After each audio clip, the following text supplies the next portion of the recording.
Kami, kasali pa kami. Kasali pa kami. Kasali pa kami. Kasali pa kami. Grabe yung sinika, kilalang kilala.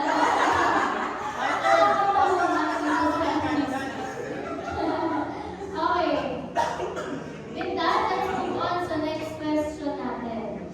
Who is most likely to go a week without a shower?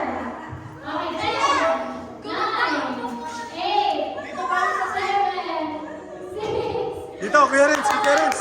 Kuya Renz, Kuya Renz, Kuya Renz.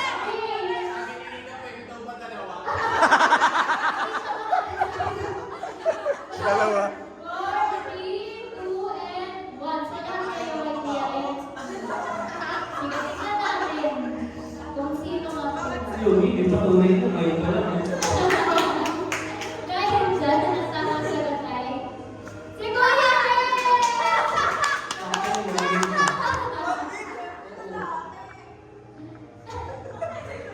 Wala sa pagkawala.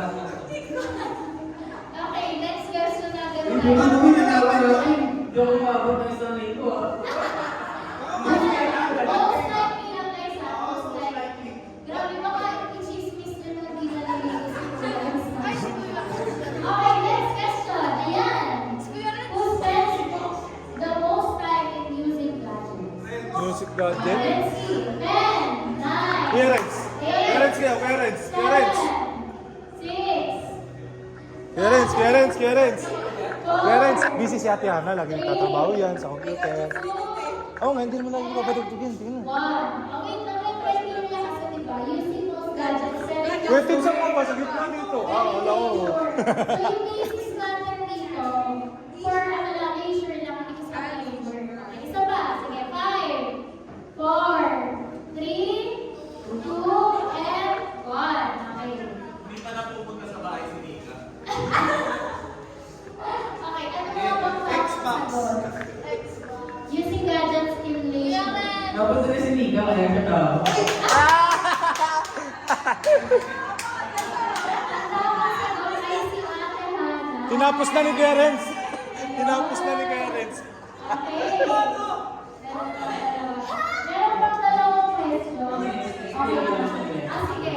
Yung dalawang. So, we have our winners, Tita and Eliza. Mga ako nilang may gusto.